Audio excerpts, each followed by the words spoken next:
भाइयों, देश की सर्वोच्च सदन लोकसभा में संसद नहीं चल रही है। हमेशा की तरह इल्जाम विपक्ष पर लगाया जा रहा है, क्योंकि सरकार कभी अपने आप को गलत मानती नहीं है। विपक्ष कह रहा है कि देश की सुरक्षा से जुड़ा मामला है पेगासस, सबसे पहले इसकी जांच होनी चाहिए, जैसे फ्रांस में हो रही है। फ्रांस ने तुरंत जांच के आदेश दिए और इजराइल से अधिकारी भी बुला लिए गए, क्योंकि फ्रांस की सरकार को डर नहीं है। लेकिन भारत सरकार जांच नहीं करवा रही। कारण यह है कि सरकार इस जासूसी में दोषी है। जब दोषी खुद सरकार है तो जांच कौन करेगा? सरकार चाहती है कि विपक्ष उनकी सुने, जबकि एक एक सांसद देश की जनता की आवाज़ उठाने के लिए संसद भेजा जाता है। पर सरकार चाहती है कि उसकी तारीफ करते रहें। बुराई किसी ने की तो वो देश का दुश्मन। लेकिन अब एक और आफत आ गई है मोदी जी के ऊपर।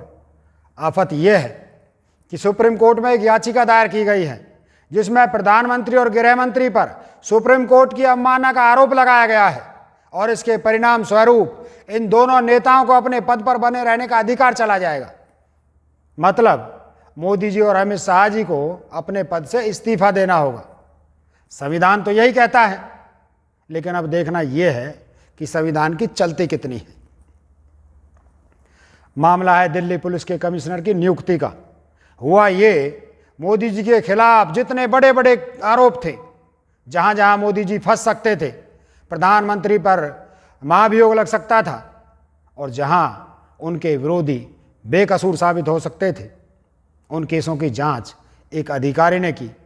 वे थे राकेश अस्थाना।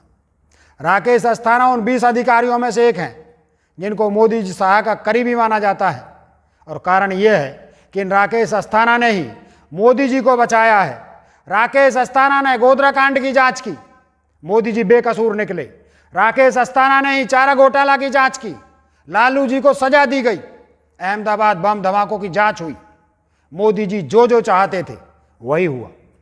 फिर आसाराम बापू केस की जांच भी इन्होंने की थी, जिन्हें सिर्फ जेल में डालकर सारे पाप छुपा दिए गए। जनता ने सब देखा, लेकिन अब इन्हीं राकेश अस्थाना को दिल्ली पुलिस कमिश्नर बनाने का आदेश देकर मोदी साहब बुरे फंस गए हैं। अति का अंत जिसे कहते हैं, वही हुआ है मोदी जी के साथ।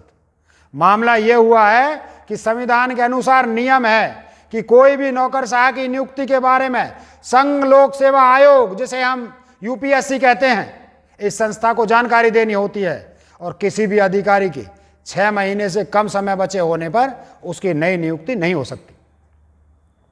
बस इसी नियम के अंतर्गत मोदी शाह की तानाशाही बुरी तरह फंस गई है। राकेश अस्थाना की यह नियुक्ति सुप्रीम कोर्ट की अवमानना के दायरे में आ गई है। अब याचिका दायर करने वाले सुप्रीम कोर्ट के एक वकील ने कहा है कि यह नियुक्ति देश की सर्वोच्च संस्था का अपमान है।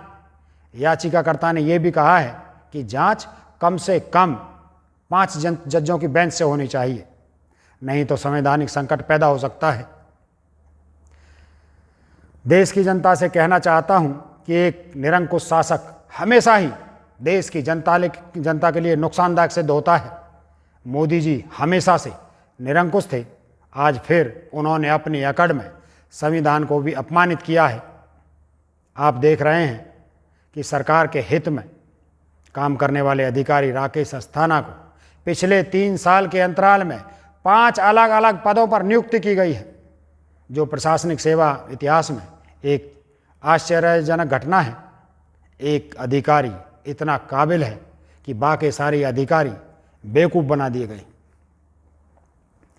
अब सवाल यह है कि मोदी जी, जब कानून है कि किसी भी अधिकारी को उसके रिटायरमेंट के 6 महीने के कम समय बचे रहने पर कोई नई नियुक्ति नहीं होगी, तो राकेश अस्थाना के रिटायरमेंट के सिर्फ 4 दिन बचे होने पर सीधे दिल्ली पुलिस कमिश्नर किस नियम के अनुसार बनाया गया?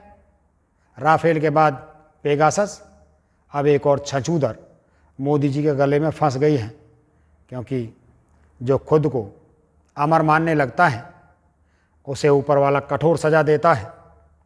मोदी जी की अति का अंत आ गया है। अब देखिए किसकी जीत होती है, संविधान की या तानाशाही की। पर एक बात याद रखिए कि नियम न हुआ तो ना देश होगा न आप होंगे। एक जिम्मेदार नागरिक होने के नाते हम सबको बिना पक्ष लिए हमें संविधान का साथ देना होगा और ये भी देखना होगा कि कौन संविधान का साथ देता है। जय हिंद दोस्तों।